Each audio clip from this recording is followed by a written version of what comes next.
Hari ini kita akan membahas terkait dengan analisis data dan juga visualisasinya di dalam keuangan ya, keuangan. Di sini kasih judul analisis teknis saham menggunakan Python. Jadi nanti akan coba diajarkan kepada Anda bagaimana cara menggunakan library Python seperti Pandas, Matplotlib, Seaborn gitu ya, untuk mendapatkan wawasan dari pasar saham, volume dan juga harga-harga harian, harga-harga harian seperti apa gitu. Nah, untuk sumber datanya atau sumber apa sebetulnya data dan juga ini sumber dari makalah ini atau sebut saja pelajaran ini dari link ini ya, dari ini. Nah, kita masuk ke dataset yang kita gunakan pada pertemuan kita kali ini. Nah, untuk analisis kita kali ini kita akan menggunakan data historis 2 tahun ya, dari sekitar pertengahan Februari 2018 sampai Februari 2020 dari saham-saham yang tercatat dalam National Stock Exchange ya, NSE ya. Ini ada beberapa yang digunakan, ada data dari HCFC, kemudian ada Sun Pharmaceutical Industry, kemudian ada data konsultansi service, kemudian Jindai, ini India semua ya, Jubilant Foodwork ya, LTD dan sebagainya. Nah, saham yang dipilih itu berasal dari sektor dan kapitalisasi pasar yang berbeda ya. Nah, untuk memulai ini kita akan mencoba menyelidiki ya, saham HDV yang pertama ini HDVC satu persatu dan kemudian menganalisa ke analisis gabungan ya, gabungan dari semua ini ya. Ini kita coba bandingkan ya, sebetulnya kalau misalnya ada waktu nanti semuanya, kalau enggak paling 3 ya, misalnya HDJD, Sun sama Tata atau mungkin Jindai dan sebagainya. Nah, untuk bagian ini nanti Anda silahkan untuk mengunduh ya beberapa file historis dari saham ini bentuk CSV di ini ya, di http://infinance.yahoo.com ya. Silahkan Anda nanti download di situ. Kita akan masuk kepada bagaimana kita memahami data. Jadi senantiasa ya, alangkah awal itu bagaimana kita tahu data kita itu apa isinya. Statistik-statistik umum yang berada di situ itu apa ya, seperti itu. Nah, biasa langkah pertama adalah mengimpor ya library yang diperlukan, ada NumPy, kemudian Pandas, Matplotlib, Pyplot, Seaborn, kemudian import data time, kemudian juga import warning ya dan sebagainya. Kemudian habis itu kita coba baca ya file CSV-nya dan tampilkan beberapa baris pertama ya, baris pertama. Misalkan di sini kita read terkait dengan datanya tadi. HDFC Bank ini, terus kemudian .ns.csv, kemudian kita melihat datanya ada berapa? Ada sekitar 491 ya, 491. Kemudian kita tampilkan bagian bawahnya ya, ekornya ya, yaitu 490, 489 dan seterusnya sampai 486 gitu ya.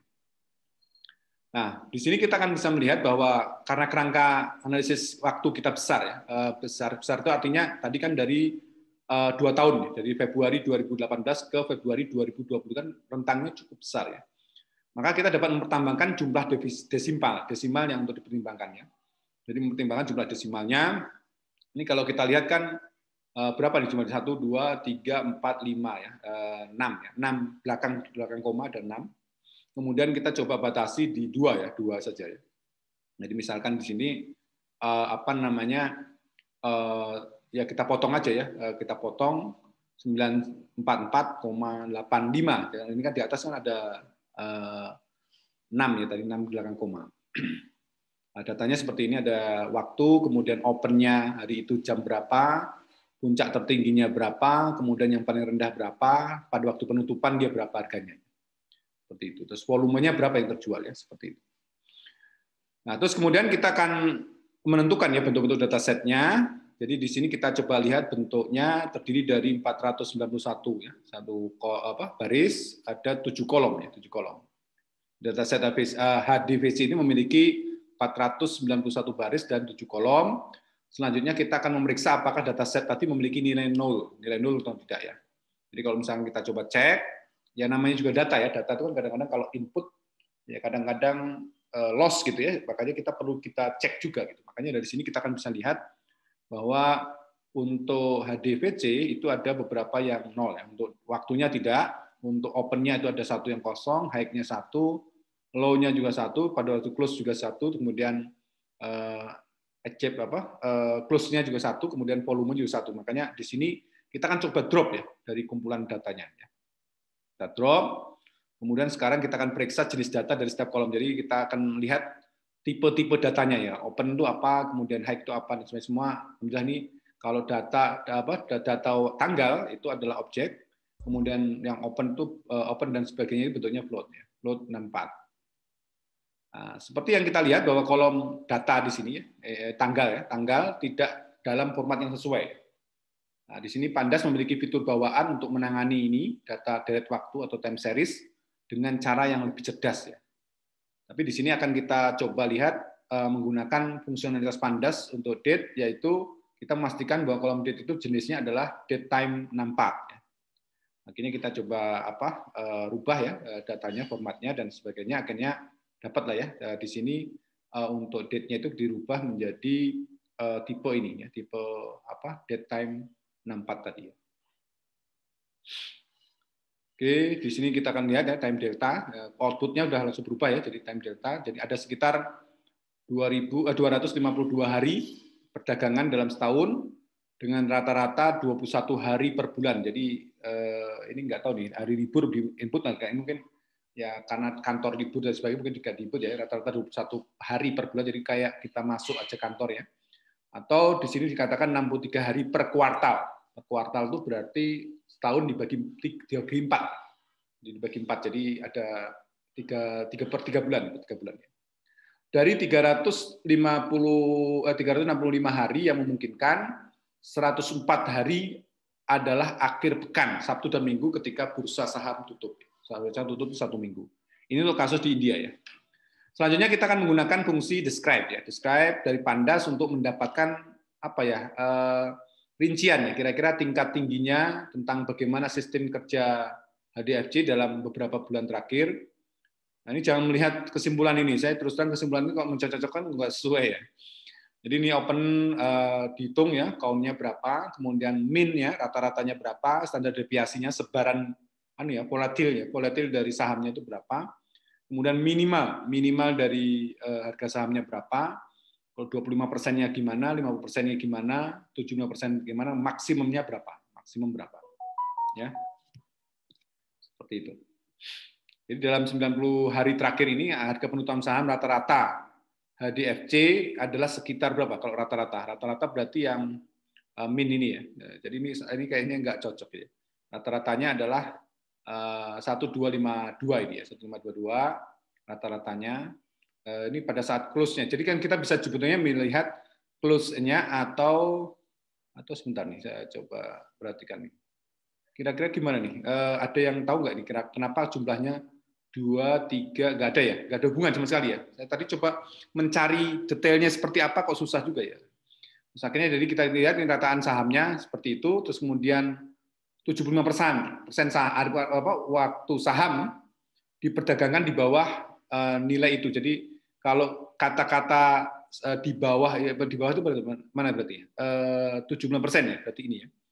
Itu berarti 75% dari harga saham diperdagangkan di bawah harga itu. Kemudian dan mencari waktu maksimum ini juga kayaknya kurang pas nih kata-katanya. Nanti saya coba sesuaikan dengan apa yang ada di data ya. Nah, volume maksimum saham yang diperdagangkan dalam 1 hari sekitar ini dan jumlah mediannya. Jadi kita bisa menganalisa terkait ini. Jadi volume maksimumnya berapa gitu. Terus kemudian dari situ maksimum ini ya harusnya ya lebih besar dari itu berapa nih? 8 juta ya, 8,8 ini berapa nih? 11 juta. Jadi lebih banyak. Jadi ini seharusnya 1 hari itu sekitar 11 juta berapa ya max-nya ya. Sebentar. Ini volume maksimum saham yang diberikan dalam 1 hari. Berarti min ini ya, min ini. 59 ini ya. Dan jumlah mediannya itu berarti nilai tengah ini ya. 57 ini. Nah, ini kayaknya datanya nggak ngaco ya. Kita lihat nanti. Oke, seperti itu. Kemudian kita akan coba melihat variasi umum dari harga saham ya. Jadi di sini akan kita lakukan penyelidikan lebih lanjut. Kita akan menetapkan kolom tanggal tadi sebagai indeks kerangka data dan itu membuat pembuatan ini plotnya ya menjadi mudah ya gitu ya. Jadi kita akan coba lihat di sini 5 data awalnya, gitu, data awalnya, yang dimana tadi date-nya sudah kita ganti ya dengan apa namanya, dengan format data time ya, data time. Sekarang kita akan coba plot ya harga penutupan sesuai dengan saham selama 2 tahun.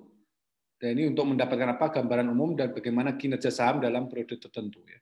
Jadi kalau kita plot ya dengan plot harga seperti ini ya, dengan apa namanya plot biasa ya seperti ini akan didapatkan seperti ini ya. Data dari selama 2 tahun ya seperti itu. Nah, dari plot di atas kalau misalkan kita perhatikan ada semacam penurunan harga saham yang drastis ya sekitar September 2018 di sini ya. Ini turun nih. Turun di situ. Nah, ini terlepas dari September efeknya, di mana biasanya penurunan umum saham ya, harga saham ini dapat dikaitkan dengan kenaikan harga saham juga.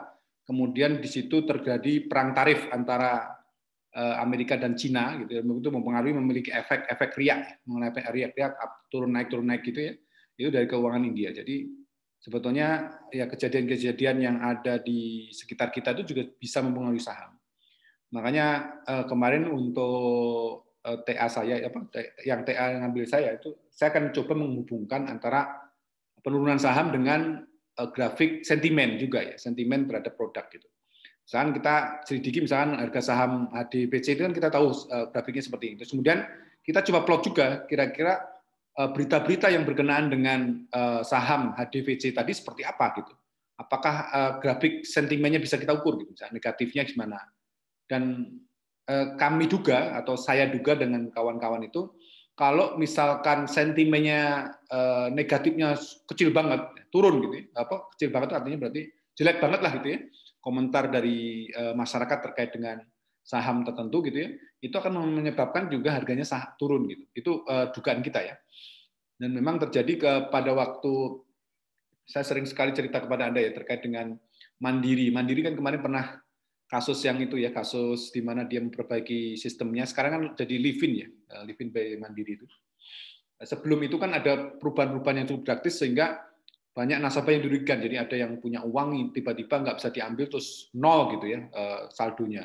Ada yang misalkan nggak punya uang tapi uangnya jadi banyak gitu. Ya untungnya diblok sama Mandiri artinya maksudnya nggak bisa ngambil terkait itu dia cuma perubahan data yang acak seperti itu kemudian ya beberapa hari kemudian normal lagi lah seperti itu. Dan itu kemarin sempat juga menurunkan harga saham. Jadi teman saya melihat, oh ini ada penurunan di Mandiri. Kemudian kemarin ngobrol-ngobrol sama beliau, terus kemudian bagaimana kalau kita coba selidiki, dia mempunyai harga saham, kita mempunyai peta sentimen, gitu, peta sentimen dari suatu perusahaan. Kira-kira ada hubungan nggak itu? Gitu. Jadi artinya kalau misalkan bagaimana supaya volatilnya bisa kita mainkan dan sebagainya atau tingkat kelenturannya dari grafik saham itu ya out dan in-nya itu seperti apa yang bagus gitu ya terus kemudian nanti kita sesuaikan sentimennya seperti apa gitu. Dan semua itu kan bisa direkayasa jadi enggak sebetulnya bisa kita mainkan gitu. Kita kasih positif aja terus ya yang bagus terkait dengan suatu harga saham harapannya nanti akan meningkatkan harga yang saham tadi ya seperti itu.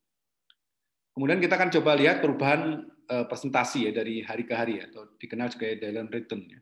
Daily return. Jadi persentase perubahan harian pada harga saham itu dihitung berdasarkan perubahan persentase antara hari penutupan 2 hari berturut-turut. Ini teorinya ya. Jadi berdasarkan perubahan presentasi antara harga penutupan 2 hari berturut-turut. Katakanlah jika harga penutupan saham kemarin itu adalah sekitar 500 gitu ya, 500. Dan hari ini saham itu ditutup dengan 550, jadi persentase perubahannya adalah 10%, yaitu 550 dikurangi 500 dibagi 500 kali 100 ya. Jadi tidak ada yang aneh-aneh lah di sini ya kita lihat ya. Jadi ya segitu aja paling dikurangi dibandingkan dengan harga yang sebelumnya ya. Dan nanti juga Anda bisa kalau mengamati terkait dengan akurasi, presisi atau apa itu bisa juga dianalisa lebih bagus misalkan perubahannya kalau misalkan kita lakukan suatu treatment di preprocessing seperti ini nih, hasilnya berubah menjadi 10%. Nah, itu kadang-kadang Anda tidak bisa ya, bukan tidak bisa, maksudnya jarang Anda menampilkan perubahan-perubahan ini. Jadi kan perubahan relatif namanya, perubahan relatif. Jadi kalau kita seperti itu ya misalkan akurasi dengan treatment ini nilainya misalkan 70%. kemudian dengan treatment ini jadi 80%, kira-kira kita bisa menghitung ya perubahannya berapa. Nah, karenanya di sini kita akan memperkenalkan kolom baru, namanya presentasi perubahan ya, presentasi perubahan yang menunjukkan pengembalian harian daily return dari harga saham. Dan ini bisa kita lakukan dengan menggunakan fungsi ini namanya PCT_change. Ya ini ada ya di Python, tinggal dipanggil. Jadi seperti ini ya caranya, PCT_change seperti ini kali 10%. Sehingga kalau misalkan kita coba tampilkan datanya itu jadi seperti ini. Jadi ini nggak ada ya nilainya ya. Kenapa? Karena nggak ada pembanding di awal. Ya, bukan maksudnya nggak ada nilainya, tapi tidak ada pembanding di awalnya. Ya. Jadi kan yang sebut saja tanggal 14 kan nggak ada, makanya nggak ada pembandingnya. Bagi nol kan berarti ya. Bagi nol tuh ya nggak ada definisikan. Makanya di sini kita akan melihat bahwa nilai pertama di kolom day underscore presentasi ke underscore change itu adalah tidak ada nilainya ya. Nah, kita akan membuang garis ini. Ya, di drop akses 0, karena kan mulai dari 0. Jadi kita drop akses di 0, kemudian kita tampilkan kemudian 5 yang awal juga. Jadi sudah kita hilangkan tanggal 15 ini, jadinya yang kita tampilkan adalah yang 16 sampai 21. Kemudian kita akan coba melihat menggambarkan plot ya, plot daily return tadi dalam bentuk plot. Jadi kita coba gambarkan seperti ini ya. Jadi Anda lihat nih setiap digambarkan seperti ini. Jadi kan ini 0 kan, garisnya 0, karena persentase kan pasti dia akan turun atau naik kan gitu ya. Kalau naik terus gimana? Bagus berarti ya. Kalau turun terus gimana? Itu jelek juga ya. Jadi makanya pastinya akan ada yang naik dan ada yang turun karena dibandingkan dengan sehari sebelumnya gitu ya. Seperti itu.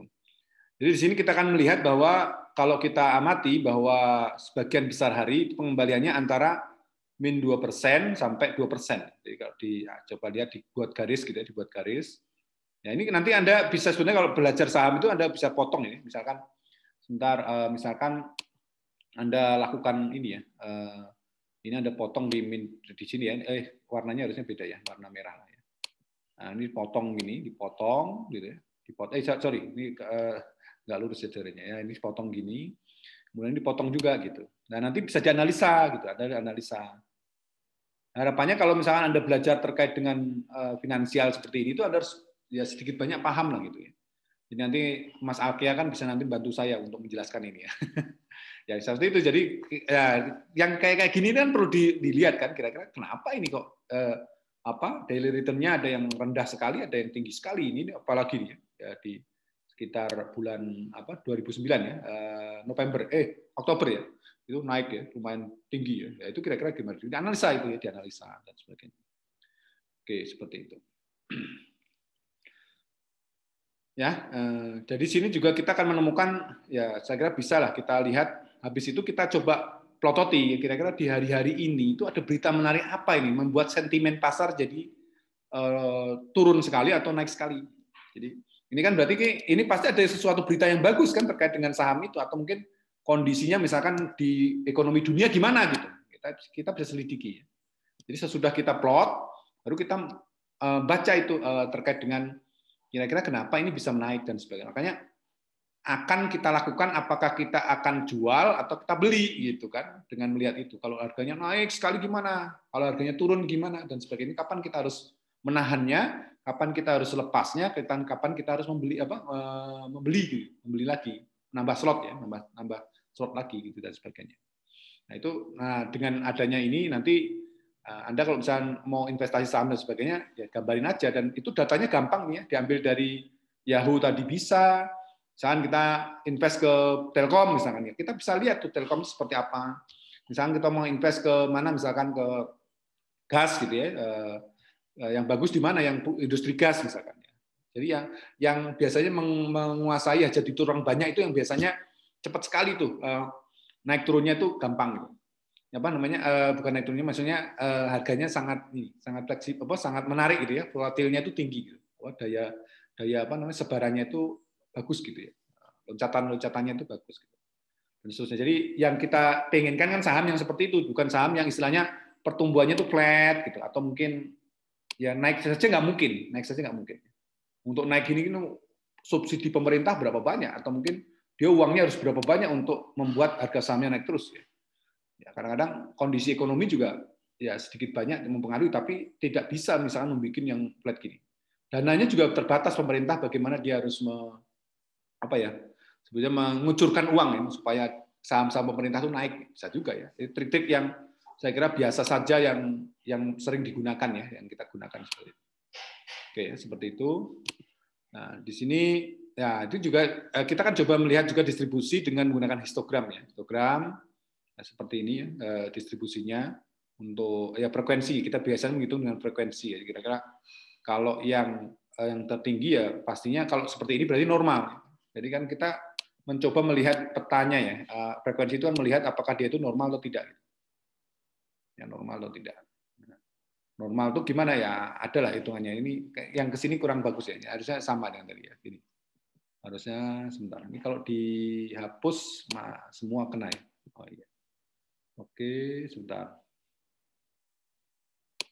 Ya seperti itu. Jadi kita melihat pola distribusinya ya. Distribusinya seperti apa?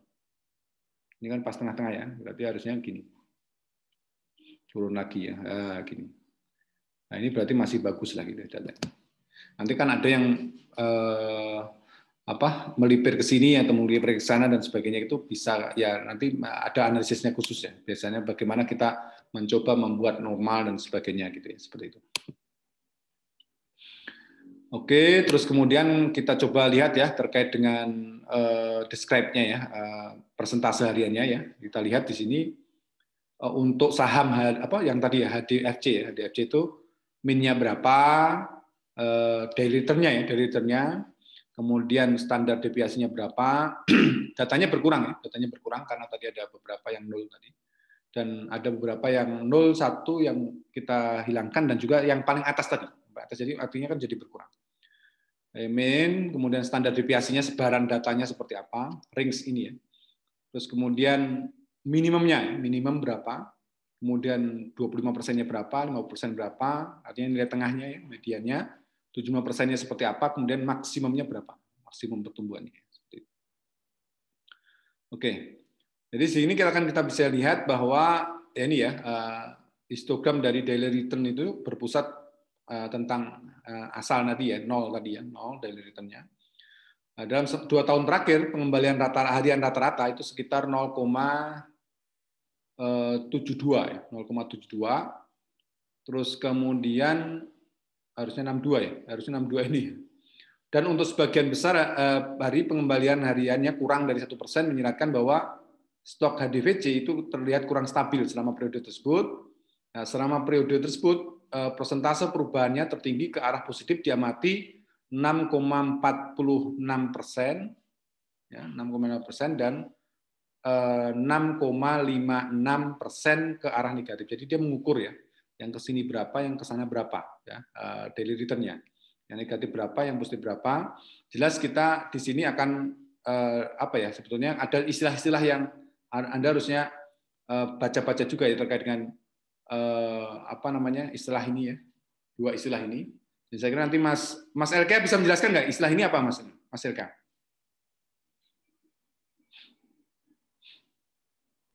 Kalau bull itu naiknya signifikan, kalau bear drop itu turunnya signifikan, Pak. Oh gitu. Dan kebetulan data ini nggak mewakili itu ya, betul ya? Iya Pak, nggak bisa baca juga sih Pak dari itu, biasanya dari grafik aja. Oke. Ya memang ya di sini nanti ya nggak tahu kalau nanti coba Anda gali-gali lagi terkait dengan, kan ada datanya itu ada beberapa macam ya, ada banyak ya sebenarnya. Ada DPC, terus kemudian ada Sun Pharmaceutical Industry ini, kemudian tata konsultasi. Anda coba bandingkan data-datanya dengan ambil data di sini, kira-kira ya nanti kelihatan di situ kira-kira seperti apa gitu ya. Ada nggak istilah-istilah tadi muncul di mereka gitu ya. Oke. Kemudian berikutnya kita akan masuk kepada analisis tren. Jadi saya akan kolom baru namanya tren, yang nilainya didasarkan pada persentase perubahan harian. Jadi tren itu ditentukan dari hubungan di bawah ini. Misalkan kalau pertumbuhannya itu ya, range-nya antara min 5 sampai 0,5, itu berarti seperti ini gitu ya, istilahnya ya. Kalau pertumbuhannya 0,5 sampai 1 segini, slide positif, kemudian min 0,5 ke min 1 itu slide negatif, 1 ke 3 itu positif, min 1 sampai min 3 itu negatif, dan seterusnya. Dan ini sebetulnya ya tergantung pada data yang kita punya ya, pastinya ya. Jadi data ini akhirnya kita coba definisikan tren X-nya itu ya, tren X-nya seperti itu. Kemudian kita definisikan di sini ya. Oh ya ini ya, above yang apa 7 ini segitu ya, run tadi ya. Terus kemudian kapan kita harus beli cepat, kapan kita harus lepas dan sebagainya. Di sini istilah-istilahnya. Terus kemudian ya ini ada trennya di sini ya, dengan definisi yang kita definisikan ini. Ini saya kira sangat berbeda atau berbeda-beda dengan kasus yang kita hadapi ya, seperti itu. Oke, jadi kita akan bisa melihat di sini tren saham dalam 2 tahun terakhir ini dapat divisualisasikan dengan diagram pie chart ya, pie chart dengan sektor mewakili persentase harian persentase hari terjadinya setiap tren. Dan di sini kita akan melihat diagram pie chart-nya tadi ya, untuk kolom tren untuk memvisualisasikan frekuensi relatif dari setiap kategori trennya. Nah, untuk ini kita akan mencoba menggunakan fungsi group by ya, dengan kolom tren yang menggabungkan semua dengan tren yang sama ke dalam satu grup sebelum memplot pie chart tadi. Ini seperti ini. Jadi kita coba pilih ya pie labelnya seperti grupnya ya, by group tadi yang tadi diperintahkan fungsi group by trennya ya. Terus kemudian kita akan mencoba membangunnya dengan pie chart gitu ya, dengan istilah-istilah seperti ini. Terus kemudian kita coba petakan di sini ya. Seperti ini. Jadi kita akan bisa lihat bahwa untuk periode yang dipertimbangkan dari pertengahan Februari ya 2018 hingga Februari 2020 itu saham HDVJ itu berada dalam top gainers ya. Top gainers sekitar 1,8%. 1,8%. Ada top gainers ya, top gainers 1,8% dari waktu tersebut. Di antaranya juga ada top loser ya. Top loser sebesar 1,6%.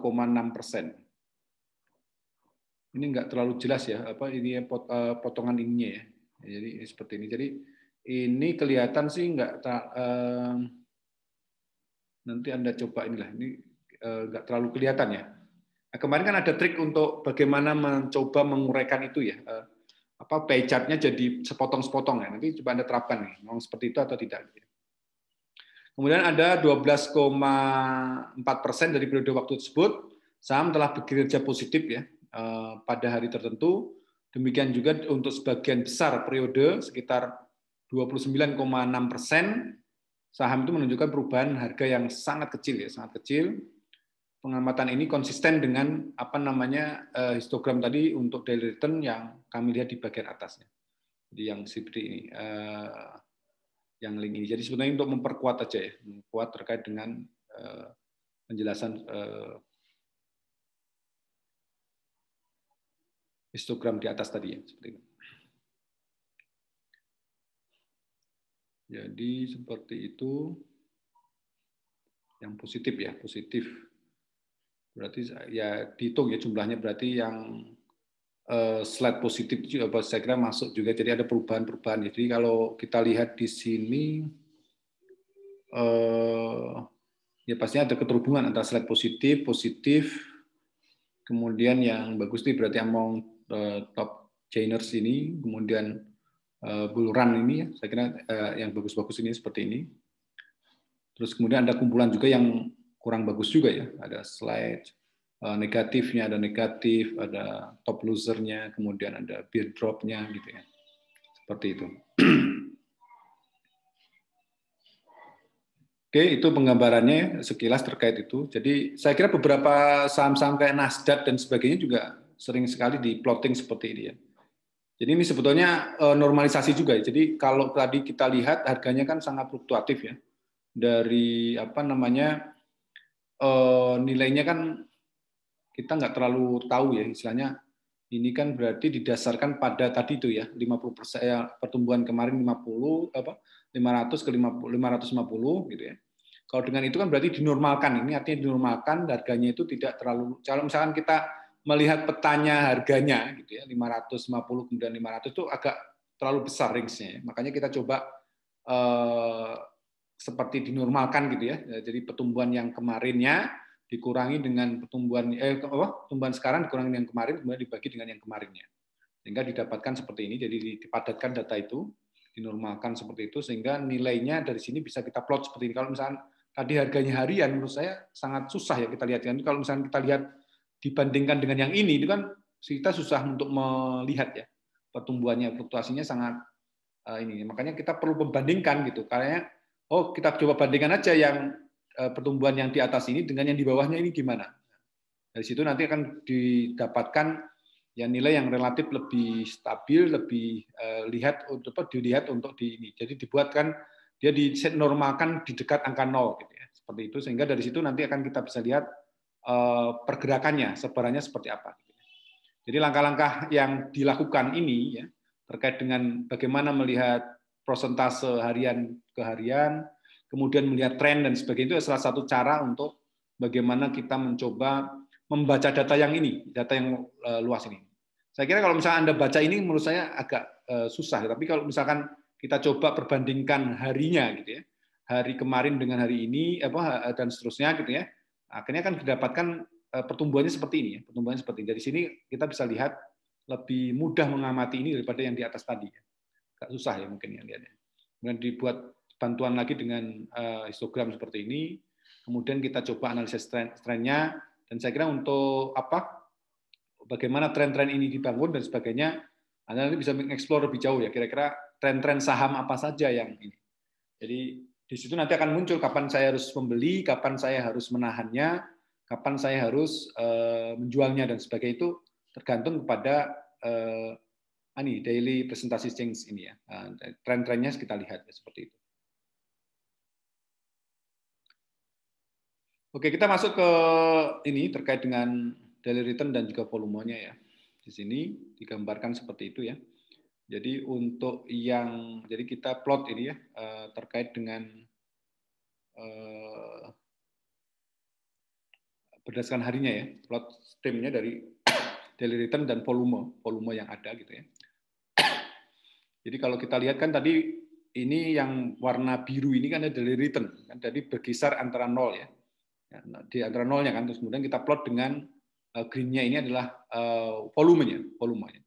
Volume dibagi per berapa nih? 1 juta ya, 1 juta. Ini ya supaya, jadi artinya ukuran ini adalah 1 juta. Jadi kalau misalnya di sini ada sekitar 45, itu 45 juta gitu maksudnya. 45 juta volumenya ya, seperti itu. Jadi nanti kita bisa lihat bandingnya dan sebagainya. Kapan volume itu melonjak dengan tajam, kapan dia turun dan sebagainya gitu ya. Dengan melihat tadi itu daily return tadi. Daily return tadi kan perbandingan antara hari ini dengan hari kemarin ya. Dibagi dengan hari kemarin gitu ya. Pertumbuhan relatifnya. Jadi kita lihat dengan adanya grafik. Jadi kalau misalnya masih bingung, ini adalah yang daily return yang ini, daily return yang kita gambarkan yang ini. Mana ya? Yang ini, Ini diplot di sini, terus kemudian dibandingkan dengan volume. Nah, volumenya kan jutaan ya, Makanya kita coba bagi supaya kita bisa melihat ya perbandingan yang jelas. Kalau kita coba bandingkan jutaan ya, saya kira grafiknya setinggi apa gitu ya. Makanya kita coba bagi dengan 1 juta tadi, harapannya dari situ akan kelihatan bagaimana hubungan ya antara daily return dengan volume yang terjadi gitu ya, seperti itu.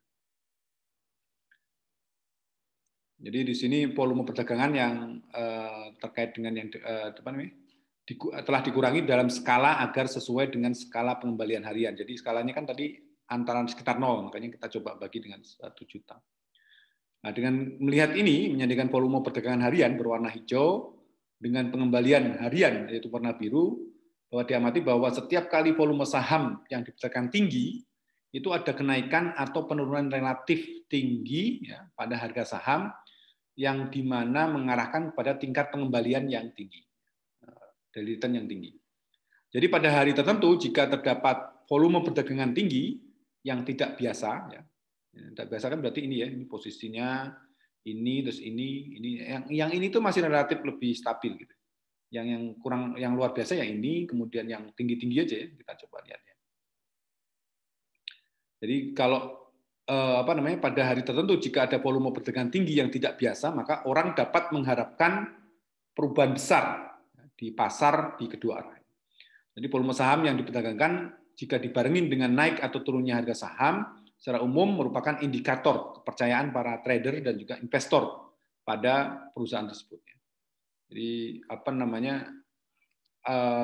itu juga penting ya, kita mengukur terkait dengan kepercayaan, indikator kepercayaan. Kalau misalkan sebut saja kita lihat indikator kepercayaannya kurang bagus ya, berarti kita nggak boleh ya, bukan nggak boleh, maksudnya disarankan untuk tidak invest di situ gitu. Kalau misalkan dia bagus, percayanya tinggi dan sebagainya, ya berarti kita bukan wajib, misalnya sah-sah saja untuk memberikan investasi di situ dan sebagainya. Ya. Jadi harus di ini. Terus terang ya, saya bilang kepada Anda itu, saya ngomong seperti ini itu ada buktinya ya. Jadi saya dulu pernah punya teman, dia anak SBM ITB gitu ya, SBM ITB. Terus kemudian dia punya uang hampir di atas 1 M gitu ya. Terus kemudian dia mau investasi saham. Sampai dia menyewa ya sebuah konsultan untuk mengamati ya kira-kira dia harus invest kemana dan sebagainya. Uangnya udah dikumpulkan lagi dari di atas 1 miliar itu dikumpulkan lagi. Saya kira dananya banyak sekali, dia cerita banyak. Terus kemudian terakhir ketemu saya itu sedih gitu dia, sedih apa misalnya. Jadi apa yang dianalisa sama itu karena mungkin kondisi sekarang sangat luar biasa uniknya ya dengan COVID ini, sehingga investasi dia itu gagal semua gitu. Jadi yang dulu punya mungkin berapa M gitu, sekarang mungkin tinggal ratusan juta atau mungkin lebih kecil dari dulu. Kan dia mengumpulkan uang dari yang lain-lainnya juga ya, teman-teman dia yang lain juga. Jadi ya sekarang dia nanggung utang itu yang banyak itu dan sebagainya. Jadi kadang-kadang memang kita selain juga menyewa konsultan, sebut saja kalau misalnya kita punya uang banyak dan sebagainya. Jadi orang-orang yang besar itu ya punya, sebut saja ada seorang artis yang kemarin cukup ramai juga ya, bagaimana dia mengeluarkan uang yang banyak untuk membeli saham atau menjual dan sebagainya itu sebetulnya dia sponsori pasti ya, nggak mungkin dia itu kan hanya untuk ini. Akhirnya kan sempat artis tersebut ya ada 2 atau 3 artis yang dipanggil untuk ditanyai maksudnya apa dan sebagainya, membuat sentimen pasar jadi nggak bagus juga ya dengan menggelontorkan uang yang sangat banyak sehingga membuat skenario aneh sehingga ya tidak sesuai dengan realnya gitu, sehingga ya banyak sekali yang ngecelik terkait itu dan sebagainya. Jangan sampai seperti itulah ya, kita membuat rekayasa terus kemudian orang masuk semua terus kemudian gagal gitu kan, itu berarti bukan memperbaiki ekonomi malah menghancurkan ekonomi ya, seperti itu. Jadi memang harus hati-hati terkait dengan investasi saham. Cukup kalau kita kurang punya ilmu, menurut saya mendingan kita ngobrol atau bertemu dengan orang yang memang paham terkait dengan ilmu saham ini ya, bagaimana dia menganalisa dan seterusnya, kapan dia seperti itu dan sebagainya. Jadi terus terang kalau di obrolan dosen di kakak kami data science dan juga di MCE dulu ya, di MCE itu ngobrolnya terkait ini aja. Jadi ini saham ini kira kita cocok untuk membelinya, buru-buru uang kumpulkan gitu. Jadi istilahnya memang ya mengamati lah, karena kita orang data sehingga bisa melihat lah kira-kira ya ini aja, dengan peta ini sebenarnya bisa kita lihat juga kayak kapan kita harus melakukan tindakan-tindakan terkait dengan saham yang kita punya. Kemudian kita akan coba masukkan ke langkah berikutnya adalah menganalisa korelasi saham ya dengan pair plot atau joint plot ya, joint plot. Jadi di sini kita akan coba Anda di-linkkan untuk ini diversifikasi ya, portofolio saham gitu. Dan di sini secara matematis koefisien korelasinya kita menggunakan korelasi Pearson ya. Pearson disebut juga R Pearson, yaitu antara setiap saham harus mendekati 0. Ide dibaliknya adalah sederhana, yaitu misalkan portofolio Anda terdiri dari saham yang sangat berkorelasi, maka jika satu saham jatuh, yang lainnya mungkin juga jatuh, dan pastinya Anda berisiko kehilangan semua investasi Anda. Jadi kayaknya mahasiswa yang saya kenal tadi itu juga gitu juga ya. Ya mungkin ya sebut saja ya mungkin karena uangnya juga kurang gitu, jadi menyewa konsultan yang istilahnya belum punya nama lah gitu ya. Kalau misalnya yang udah uangnya banyak itu biasanya yang nyewanya konsultan yang memang terpercaya, konsultan asing dan sebagainya gitu ya. Padahal itu ya seperti itu pun dia masih gagal ya, apalagi kalau misalkan kita mainnya sendiri gitu ya. Makanya perlu kita analisa juga ya seperti itu. Jadi korelasi tadi untuk melihat itu. Jadi jangan sampai kita memberikan saham yang istilahnya satu ada keterhubungan dengan saham itu. Jadi kalau saham ini jatuh dia jatuh juga. Biasanya hubungannya dengan anak perusahaan sama perusahaan gitu misalnya. Ada perusahaan umum, ada anak perusahaannya. Ya, biasanya kalau yang gedenya itu goyang ya pastinya bawah pasti goyang juga gitu. Jadi kadang-kadang kita juga perlu melihat terkait dengan itu gitu ya, korelasi antara saham satu dengan saham yang lainnya gitu. Nah, di sini kita akan coba lihat ya, kita akan memilih saham-saham tersebut untuk melakukan analisis korelasi. Nah, semua saham itu berasal dari segmen industri dan kapitalis pasar yang berbeda. Dan di sini kita bebas memilih saham yang kita minati ya, dan prosedurnya sama, sebenarnya sama. Pada bagian sebelumnya kita menggunakan file CSV-nya yang telah diunduh untuk analisis. Dari bagian ini kita akan mengambil bantuan dari semacam pembaca dari Pandas, dari web Pandas ya. Jadi untuk mengekstrak terkait dengan harga saham tadi. Jadi kita akan coba gunakan, kalau tadi kan kita hanya menganalisa satu saham saja ya, HDFC. Jadi untuk kedepannya silakan Anda analisis juga yang Jindal Steel itu seperti apa, kemudian yang Japlut ini seperti apa, Sun Farmasi itu seperti apa, TCS seperti apa, Ensai itu juga Anda lihat lagi kira-kira seperti apa gitu ya perkembangannya. Jadi kan karena Anda sudah tadi HDFC sudah dicoba diajarkan seperti itu, ya coba dikembangkan untuk saham-saham yang lain. Kalau misalnya saham-saham di Indonesia gimana Pak? Lebih bagus lagi. Dan itu kalau misalnya Anda analisa, kemudian Anda coba terapkan beberapa ilmu di situ, metode yang Anda pakai, itu sudah jadi TA ya, jadi TA. Jadi TA misalkan tadi itu misalkan bagaimana Anda menganalisa terkait dengan memberikan panduan ya kepada para investor dan trader tadi untuk bagaimana kapan saatnya saya harus investasi, kapan saya harus menarik dan sebagainya, menahan dan seterusnya. Itu nanti Anda bikin formulanya, ya harapannya bisa masuk ya. Kalau yang itu sebenarnya aplikasi-aplikasi yang startup itu udah banyak ya. Tapi menurut saya sangat terbuka juga untuk bagaimana kalau misalnya ya tergantung metode yang kita gunakan ya. Kalau metode kita gunakan itu misalkan dan masing-masing negara saya kira pasti beda. Karena itu bergantung pada budaya juga, ya. Budaya yang ada di kita. Kalau budaya di kita itu kan apa ya istilahnya budaya kompor-komporan itu masih ada ya. Seperti tadi artis-artis yang coba disokong sama suatu perusahaan dan notabene kadang-kadang perusahaan yang ingin sahamnya naik juga gitu. Jadi dia itu menyuntik untuk dirinya sendiri gitu dengan perantaraan orang lain. Kalau dia sendiri ketahuan kan, tapi kalau dengan orang lain dikasih uang dan sebagainya dengan deal-deal tertentu, saya kira itu akan menjadi lain lagi ya seperti itu ya trik-triknya ya. Trik-triknya ada saja. Orang Indonesia biasanya sukanya kayak gitu. Jadi artinya kita harus menemukan formula-formula yang efektif untuk itu gitu. Ya, kasus-kasus seperti itu. Kalau di luar negeri dengan budaya masyarakat yang istilahnya sudah mirip mungkin homogen ya, artinya kan mereka tipikal orang yang berpendidikan, kemudian tidak terlalu heterogen dengan kita. Kalau kita kan heterogen, ada yang sebut saja yang rendah sekali, ada yang tinggi sekali, ada. Artinya tingkat pendidikannya, dari segi kepahamannya, mungkin tingkat kepintaran dan sebagainya itu perbedaan di kita itu sangat jomplang sekali. Ada yang pintar sekali, ada yang ya sebenarnya enggak sama sekali gitu. Ada yang kaya sekali, ada yang enggak sama sekali. Kalau di luar itu, yang seperti itu tuh sudah mulai rata gitu, mulai rata. Bahkan sebetulnya jabatan-jabatan publik gitu ya, jabatan publik itu sudah enggak diperebutkan lagi.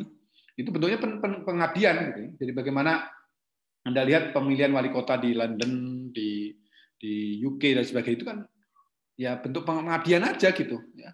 Kalau dia pekerjaannya bukan itu gitu. Jadi digilir aja mereka itu. Pemilihan-pemilihannya juga ya tidak hanya yang berminat gitu ya, karena mereka ya seperti itu ke ekonomi dan sebagainya sudah ini ya mungkin dan sebagainya juga enak lah gitu ya.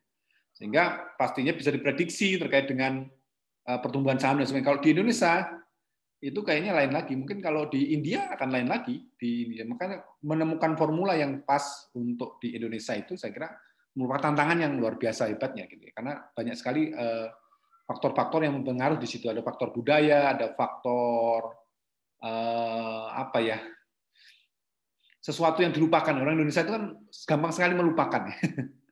Jadi kalau Anda lihat tuh ada misalkan sebuah tertentu ada yang korupsi misalkan, sebuah partai X misalnya. Terus kemudian 5 tahun lagi itu udah lupa lagi, jadi dipilih lagi dan sebagainya. Jadi kita tuh ada prinsipnya seperti itu tuh. Kadang-kadang lebih mudah memaafkan gitu. Jadi yang koruptor itu disayang-sayang, disayang-sayang. Dikasih fasilitas bagus. Kan dulu ada sidak ya ke Rutan Sukamiskin gitu ya terkait dengan ini ya. Mereka mewah-mewah aja gitu ya. Bisa memantau perusahaan. Jadi perusahaan itu malah tenang, dia kan nggak diganggu wartawan, dia mantau perusahaannya dari penjara gitu ya. Itu lain lagi ya, berarti luar biasa. Jadi di sana menikmati aja gitu ya. Gampang lah dengan adanya uang itu bisa semua masuk lah. Oke, ini kita coba lihat. Jadi kita load ya semua data-data dari stock market data kita semua perusahaan tadi. Terus kemudian kita combine ya, kita combine-kan terkait itu dari semua saham tadi. Terus kemudian kita akan bisa lihat bahwa hasilnya seperti ini. Hasilnya seperti ini. Ya, kita lihat harga, bukan harga ya, apa namanya? Yang 5 pertama ya, 5 pertama seperti ini. Ini yang kalau kita lihat sekilas ini yang bagus kan NC ini cukup tinggi juga ya, cukup tinggi juga. Ini berarti kita ngambil datanya ini ya. Close ini ya, close ADJ close ini. Oke. Kemudian seperti biasa kita akan drop ya nilai 0 dan juga tampilkan beberapa. Jadi kita drop dulu, kita drop yang 0, kita selidiki, terus kemudian kita drop. Kemudian ini ya NSE itu adalah simbol dari National Stock Exchange Index, Nifty ya, Nifty 50 gitu ya. Dan selanjutnya kita akan menganalisa ya korelasi antara beberapa saham secara berpasangan dengan namanya Seaborn Payport ya. Nah ini kalau misalkan Anda ingin melihat bagaimana cara bekerjanya terkait dengan Seaborn Payport ini, Anda bisa klik ini ya. Seperti itu. Kemudian kita masuk kepada PCT ya tadi ya, di atas kan ada ya, change dan sebagainya. Kemudian ini berarti larinya kepada daily return ya, daily return tadi ya, yang bandingkan dengan nilai awalnya, nilai sekarang dikurangi nilai kemarin dibagi nilai kemarin ya. Nah, itu nilainya seperti ini sebarannya ya. Jadi untuk hari pertama seperti apa, hari kedua berapa. Nah, 0 dihapus ya. 0 dihapus kenapa? Kan tadi tuh pastinya nggak ada pembanding di atasnya lagi, jadi pastinya kosong, akhirnya terus kemudian dihilangkan. Kemudian kita hitung ya korelasinya, korelasi kita hitung, pastinya dengan HDBC dengan HDBC sendiri pasti 1 ya, terus kemudian korelasi dengan Jindal Steel itu seperti apa 0,22. Jadi semakin dia angkanya mendekati 1 berarti semakin erat hubungannya. Tadi kan kalau di atas tadi kan sempat disinggung ya. Kalau misalkan korelasinya tinggi, sangat berkorelasi, artinya mendekati 1, maka jika saham 1 jatuh, maka yang lainnya juga jatuh. Nah, itu yang kita lihat ya, kita lihat.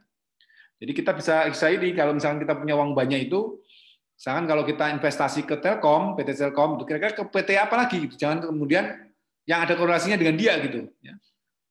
Telkomsel, atau mungkin seperti apa ya? Kalau kita mainkan, kita pilih aja mau Telkom atau Telkomsel gitu, atau mungkin yang mana dan sebagainya ya. Yang itu kita coba lihat dari situ nanti kalau misalkan harapannya tadi itu kalau misalkan yang 1 jatuh ini jatuh semua kan rugi kita jadi rugi itu. Jadi kita lihat di sini ya nilainya tidak terlalu signifikan tapi ini cukup besar ya NSI dan juga Jindal Steel ini ada 0,55 kan berarti ini ada juga nih dengan HDBC ya 0,65 ya bisa jadi dicurigai ini senasib ini berdua nih ya nilainya mirip ya. Jadi jangan perhatikan yang satu ini memang tinggi karena dia dengan dirinya sendiri, ya kan? HDBC dengan HDBC, Jindal Steel dengan Jindal Steel, ya 1 nilainya. Tapi yang patut kita coba perhatikan tuh yang di luar itu, gitu. Hubungannya seperti apa? Jadi kalau kita lihat yang cukup erat itu hubungannya adalah NC tadi dengan HDVC itu ada sekitar 65 ya, 0,65 atau 66 ya. Sama satu lagi NC dengan Jindal Steel ya, itu ada 0,552. Selain itu ada lagi nggak? Nggak ya, nggak ada ya. Nggak ada. Itu paling tinggi ya seperti itu. Nah, Seaborn tadi mengplot ya, mengplot kalau misalkan bentuknya seperti ini. Jadi seperti ini. Ya. Jadi kalau ini hubungannya nih ya, ini HDBC dengan HDBC. Jadi ini HDBC diplotkan dengan HDBC hasilnya seperti ini.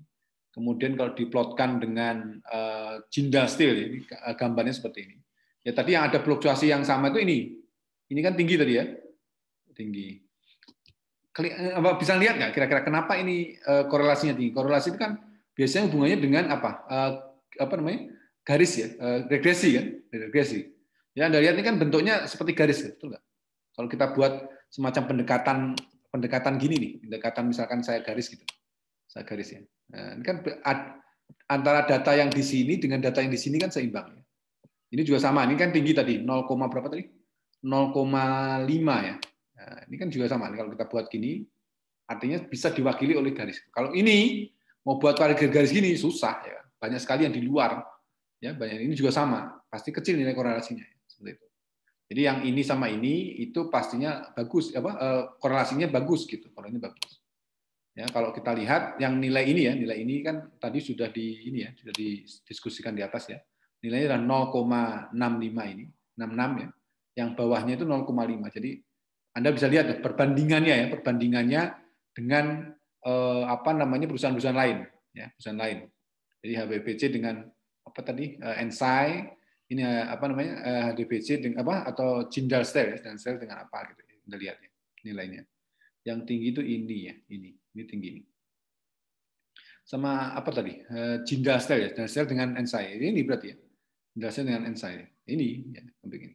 Kalau yang lainnya kan menyebar, lingkaran gitu ya. Bentuknya lingkaran. Kalau ini kan cenderung ada garis-garis menuju ke arah gitu tertentu. Kalau ini kan menyebar ya. Menyebar semua. Seperti itu ya. Ini Seaborn ya. Jadi dari sini akan kita coba perhatikan bahwa analisis korelasi dilakukan presentasi perubahan harian dari daily return, dari harga saham dan bukan pada harga saham saja. Jadi dia melihat daily return-nya. Nah, dengan kalau misalnya kita cermati ya plot ya, di area segitiga bawah itu sama dengan plot di area segitiga atas. Ya iyalah ya. Ini kan cuma ini sama ini kan pasti ini sama ini kan sama ya. Ini pasti perbandingannya J-Fold dengan apa nih? Dengan nomor 2 itu berarti Jindal Steel ya. Nah, kita tinggal lihat aja Jindal Steel dengan apa? J-Food-nya ya, Jindal Steel dengan J-Food. Mana J-Food? Mana tadi? J-Food yang ini ya. Nah, seperti ini. Jadi ini merupakan kopi aja tapi dibalik gitu ya, dibalik. Jadi ini terus kemudian ditranspuskan.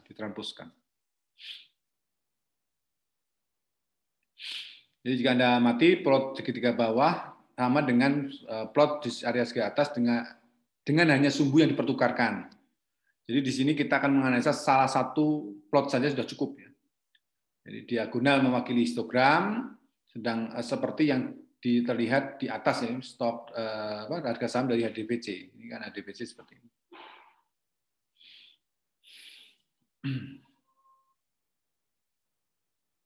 Nah, ya ini ya. Saham HDBC, Jindal Steel, dan Jubilant Food, dan juga Sun Pharma, dan TCS itu dapat dimasukkan ke dalam portofolio. Kenapa? Karena tidak ada dua saham yang menunjukkan korelasi yang signifikan. Ya. Jadi Ensai itu nggak dimasukkan di sini. Kalau Ensai dimasukkan berarti ya cukup mempengaruhi HDBC dan juga Jindal Steel tadi.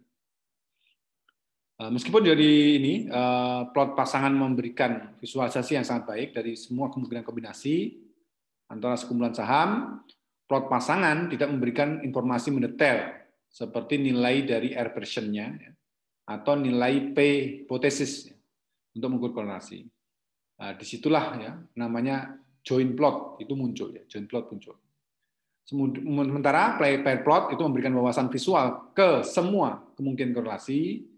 Joint plot prinsipnya itu memberikan informasi rinci seperti nilai R version-nya untuk setiap pasangan saham.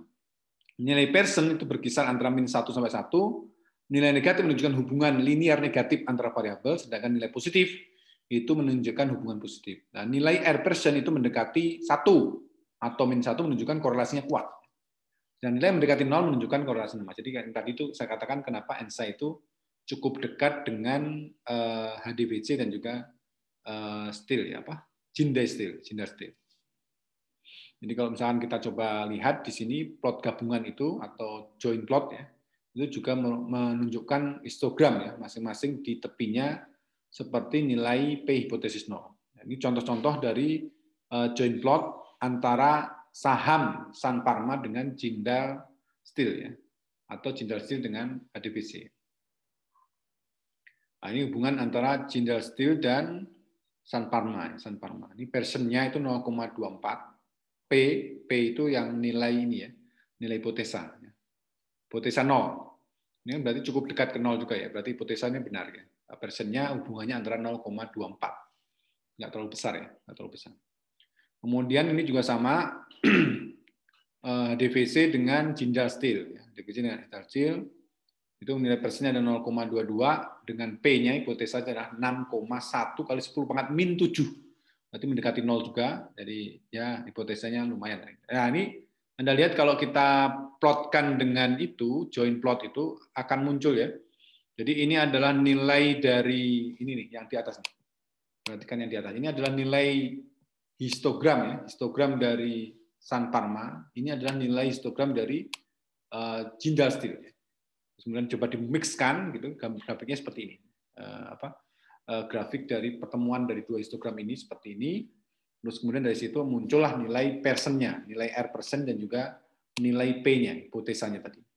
Hipotesanya ini menuju 0, harus menuju 0. Kalau enggak, berarti ya kurang pas, ya, kurang bagus. Nah, hipotesanya enggak pas, seperti itu. Jadi gitu ya. Kenapa perlu ada join itu ya, untuk mengetahui itu. Keterhubungan antara dua saham. Ini juga sama ya, antara HDBC dengan ginjal steel-nya. Jadi kalau kita lihat ini nilai persennya, R persen itu 0,25, udah 24 ya, yang di atas ini ya. 0,24 yang ini, persen antara ginjal steel dan Sun Pharma ini 0,24. Jadi untuk ginjal steel versus Sun Pharma yang sangat kurang ya, ini menunjukkan korelasi yang lemah. Demikian dengan nilai R persen diamati 0,29 sih, 0,22 ini salah tulis juga, 22 dalam kasus HDBC versus ginjal steel yang menunjukkan korelasi lemah antara HDBC dengan bukan stok ya, ginjal steel ya, ginjal steel.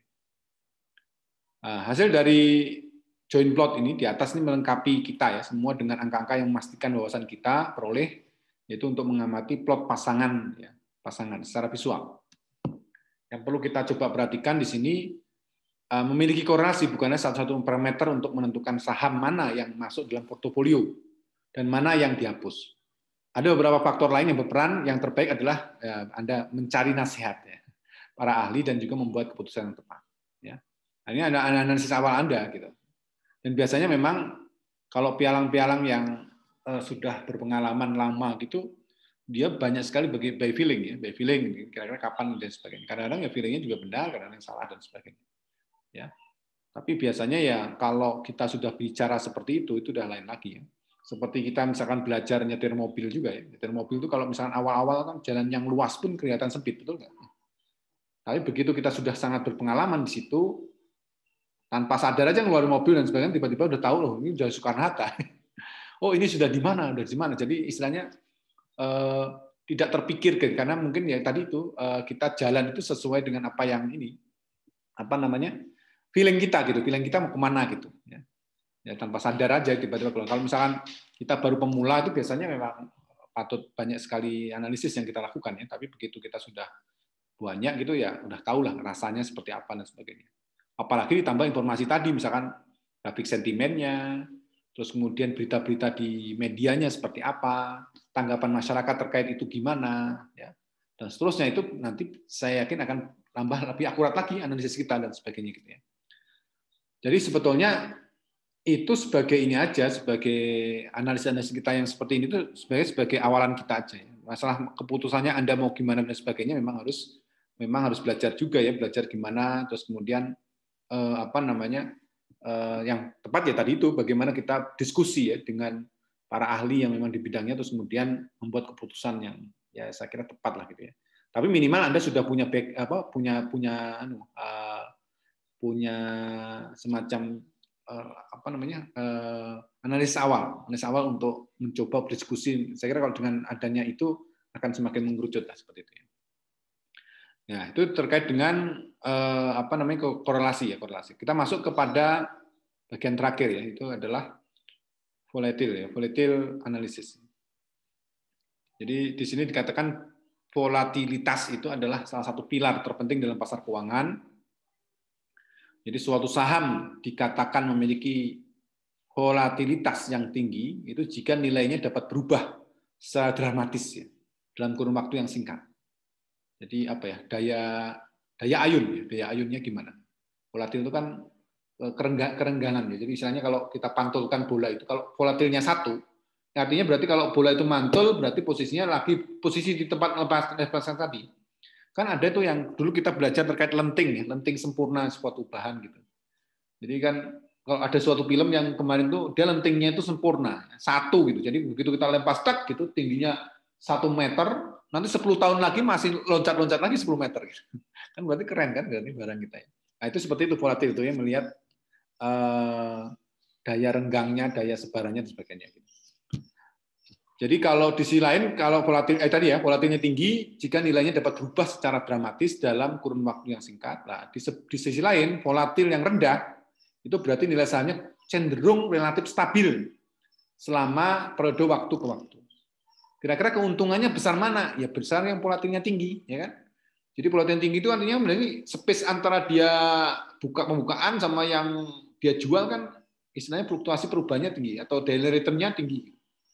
Artinya berarti ya kalau datar kan kita udah tahu prediksinya ini keuntungannya segini nih. Tapi kalau yang volatil tadi, kalau misalkan lagi tinggi-tingginya kita jual, otomatis kan kita dapat keuntungan yang besar. Jadi seperti itu. Jadi orang itu kalau kita masuk ke dalam dunia saham itu biasanya melihat itu juga volatilnya tinggi nggak gitu atau perubahan-perubahan yang cukup dramatis nggak kira-kira di dalam kurun waktu yang singkat. Nah, itu ya. Jadi cenderung relatif lebih stabil kalau dia volatilnya rendah selama periode tertentu. Nah, pergerakan ini disebabkan oleh beberapa faktor, termasuk juga permintaan dan juga penawaran. Nah, ini sentimen ya, sentimen, aksi-aksi korporasi. Jadi pemerintah bisa perusahaan itu sendiri, bagaimana dia menggelontorkan uang gitu ya supaya harganya naik gitu ya sebagainya. Keserakahan, nah ini yang kita coba hindarkan dan ketakutan-ketakutan tertentu dan sebagainya. Nah, secara matematis volatilitas itu diukur dengan menggunakan ukuran statistik yang disebut sebagai standar deviasi. Standar deviasi itu nilai sebaran, yang dimana mengukur penyimpangan atau sebaran dari aset dari nilai rata-ratanya. Jadi seberapa tinggi dari rata-rata itu dia melebar, gitu ya, seperti itu. Dan kami di sini kita menghitung pengembalian ya, intraday, pengembalian harian dari saham HDBC dan beberapa saham lainnya. Selanjutnya kita akan menghitung rata-rata pergiliran 7 hari ya. 7 hari. Juga disebut sebagai rata-rata bergerak dari pengembalian harian, daily return. Lalu menghitung simpangan baku yang merupakan akar kuadrat dari varians dan juga memetakan nilai-nilainya. Dan kini kita harus menghitung semua itu secara manual. Kita menghitung secara manual tapi dengan menggunakan fungsi-fungsi pandas ya. Rolling, kemudian fungsi STD dan sebagainya, itu adalah melakukan pekerjaannya ya saya kira dengan sekali klik saja kita bisa dapatkan datanya. Jadi kalau dulu kan kita hitung ya, mungkin di Excel gitu saja kan ada kadang kalau Excel udah lumayan bagus ya, tapi kalau misalnya kita hitung sendiri, ya, kan kadang-kadang kita dulu statistik kan disuruh menghitung nggak usah pakai kalkulator, misalnya ada 5 data, min-nya berapa, kemudian medianya berapa, kemudian disuruh standar deviasinya berapa gitu ya, seperti itu. Nah ini kalau di ini karena datanya sangat banyak ya, kita menggunakan fungsi-fungsi pandas itu rolling dan juga fungsi STD seperti itu. Jadi ini kita coba DVC ya, DVC volatility-nya ya dengan ini berarti ini kalau PCT_CHGDF ini berarti pakai daily return ya, daily return. Kemudian setelah kita plot hasilnya seperti ini. Hasilnya seperti ini. Ya. Selanjutnya kita juga akan menganalisa volatilitas komparatif ya, saham HDBC dengan saham Sun Pharma dan juga indeks ya. NIF FTSE 50 ini berarti Nikkei. Sama seperti yang di atas, kita akan menghitung rata-rata pergiliran 7 hari dan standar deviasinya. Kemudian semuanya dalam satu baris kode. Kemudian pandas juga memang membantu kita ya untuk menyelesaikan permasalahan-permasalahan yang ada ya. Ini promosi, pandas memang membuat hidup kita mudah. Ada promosi di situ ya. Volatility itu tadi seperti ini rumusnya. Jadi kita coba membandingkan dari return dari masing-masing tadi ya DBC, Sun Pharma dan NSE dengan rolling ya, rollingnya 7 tadi ya, rata-rata penggilirannya 7 hari, kemudian standar deviasinya kita hitung juga dan seterusnya, sehingga kita akan dapatkan plot seperti ini. Nah, ini saya yang Yang saham selain Mas Alkea siapa lagi? Ada nggak? Mas Alkea tahu nggak siapa yang di kelas kita yang hobi saham juga? Nggak tahu, Pak. Nggak tahu. Kalau kamu baca ini Mas Alkea, kira-kira gimana Mas Alkea? Apa yang Anda lakukan? Kalau membaca gini, beritanya kayak gini. Jadi kita bandingkan nilainya ya antara tiga perusahaan nih atas perusahaan saham. Kira-kira investasinya kemana nih Mas Alkea nih? Yang apa? Yang orange, yang biru atau yang hijau gitu. Suka yang mana? Nggak tahu sih Pak, tekniknya beda-beda Pak. Oh, benar-benar. Enggak, kalau lihat ini volatil. Pernah belajar terkait dengan volatilitas itu? Volatilitas.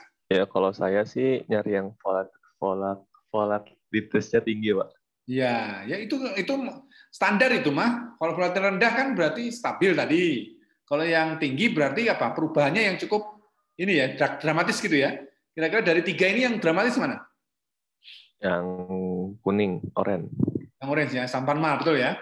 Jadi kalau kita lihat yang Ensai itu kan relatif stabil ya, karena mungkin dia perusahaan besar, gitu ya. Perusahaan besar, sehingga dia tidak terlalu berani. Bagaimana dia bukan tidak berani, maksudnya memberikan artinya langkahnya penuh kehati-hatian. Kalau Samparma sama DBC ini termasuk yang menengah, jadinya ya mereka masih berani untuk melakukan itu, meskipun sebenarnya kalau kita coba bandingkan yang paling bagus adalah Sun Pharma, ya volatilnya bagus ini kata Mas Alkea tadi. Kemudian yang berikutnya yang biru ini DBC juga relatif lebih bagus dibandingkan dengan Ensai. Ya seperti itu. Oke, nih ya, ini kesimpulannya nih dari apa yang dibicarakan atau yang disampaikan sama Mas Alkea tadi ya. Jadi Anda dapat mengamati bahwa saham Sun Pharma itu yang warna orange ya, yang warna orange itu memiliki volatilitas yang lebih tinggi dibandingkan dengan saham HDVC. Sedangkan indeks Nifty memiliki volatilitas yang paling kecil. Nah, ini diharapkan karena apa? Sun Pharma itu adalah saham dengan kapitalitas menengah, dan saham dengan kapitalitas menengah itu secara umum cenderung ya memiliki volatilitas lebih tinggi dibandingkan dengan saham berkapitalitas besar. HDVC ya, HDVC itu berarti besar ya, termasuk besar. Sama Ensai. Dari sini pastinya ya seperti apa yang disampaikan sama yang punya pengalaman dari Mas Alkea, bahwa banyak juga pedagang dan juga investor itu mencari investasi pada perusahaan yang di mana dia mempunyai volatilitas yang lebih tinggi.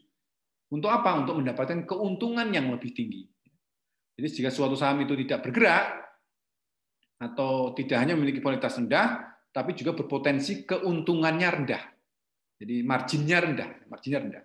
Anda bisa lihat aja volatilitas tinggi itu maksudnya dari harga standarnya dia kan ini bisa dirata-ratain kan, terus kemudian atau mungkin udah di ini ya, udah di rolling tadi ya, di rolling terus kemudian sudah di berkacanya pada ini ya, dimutlakin. Standar deviasi kan kuadrat ya, berarti dimutlakin sehingga tidak ada negatifnya di sini ya. Jadi melihatnya terkait dengan tidak ada di bawah nilai 0, sehingga dari sini ya kita lihat aja selisih antara titik yang standar ini dengan yang paling tinggi gitu. Kira-kira gimana gitu? Perubahannya gimana?